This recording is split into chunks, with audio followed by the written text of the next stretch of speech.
menjumpai jembatan dari Ketablang tutup total, sedang diperbaiki.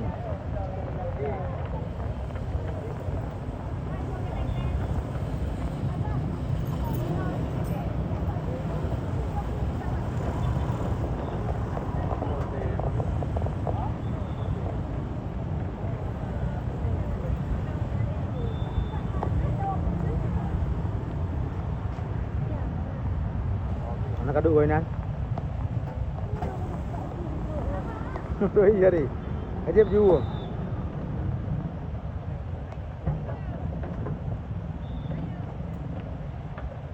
Agak tak.